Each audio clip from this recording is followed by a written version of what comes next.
But there are a lot of people who are sweating it out right now, not only out west, but as far as Nebraska, the record heat wave is driving temperatures to over 100 degrees. Let's talk about what's happening, though, specifically in Texas, as we bring in Daniel Cohan, Rice University Associate Professor, Civil and Environmental Engineering. And Daniel, the heat wave we know is a problem, but in Texas, with your unique electric grid, we understand that ERCOT avoided a potential blackout situation in some areas because it's under stress. And then also, a lot of people in Texas may not realize it, but they're part of payment programs that allow the utility to go in over the internet and raise their thermostats. Read a story about one family that woke up sweating because the utility had set their thermostat to 80 degrees. What's going on in Texas? Yeah, so we've just barely managed to keep the lights on this week. It's been some very close days. ERCOT has been asking people to conserve power each afternoon from 3 to 7 p.m. Today, we're getting a little bit of a break with not quite as hot temperatures and the winds picking up a tiny bit, but still slow winds.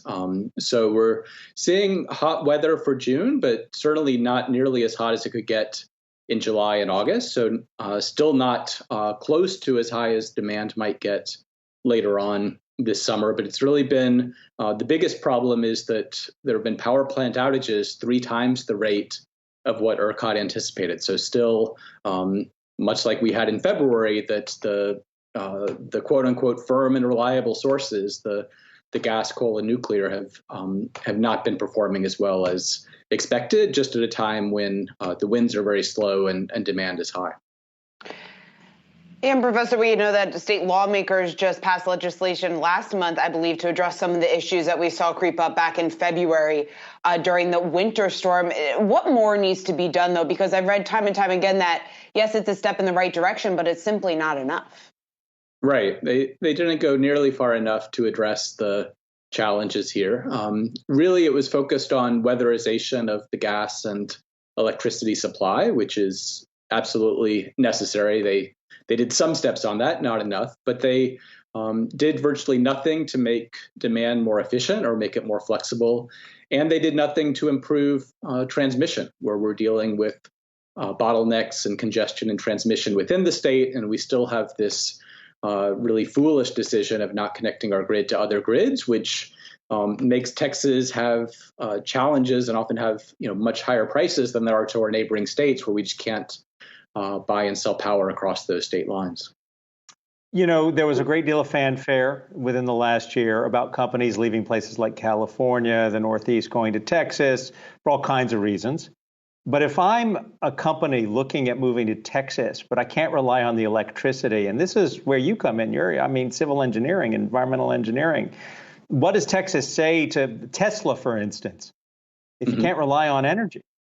Right. Well, Tesla has chosen Texas and Austin. Canoe, I hear reported, just chose Oklahoma over Texas, in part because they decided they could not rely on the Texas electricity grid. The Texas grid has been a real roller coaster. And so if you're looking at what the prices are much of the year, they're most of the year very low, sometimes near zero when it's very windy in West Texas and mild temperatures. So if you're a company that's able to handle being able to be flexible about when you use power and not need to operate 24/7, then it works out fine. You can avoid those times when we have risks of blackouts or when prices shoot up 50 or 100 times their normal levels. But if you're a company that needs to be able to operate reliably around the clock, we've been seeing problems in February. We've seen real strains this week, which doesn't bode well for what might happen in July and August. So it's starting to be what had been a competitive advantage for Texas is starting to be a liability in terms of hurting our ability to attract industry to the state. Professor, has it been like this in Texas in prior years, or is this by far the worst that it's been? What we saw in February is really unprecedented. The amount of blackouts that we suffered was about 500 times as much in terms of people out of power and the hours out. It was about 500 times what California suffered last year with its record wildfire. So the situation we had in February with roughly 200 people probably died of hypothermia, carbon monoxide poisonings, essentially because of those blackouts, was unprecedented. And this doesn't bode well now that, sure, it's warm, but nowhere near as hot as it could get in July or August, and showing that the grid isn't prepared, and that a lot of our thermal power plants haven't been maintained adequately to be providing power reliably when we need it the most. I realize this is a speculative question, but in your best assumption, I mean, you are a civil and environmental engineering professor. Will you face blackouts in Texas in the next couple of weeks or later this summer?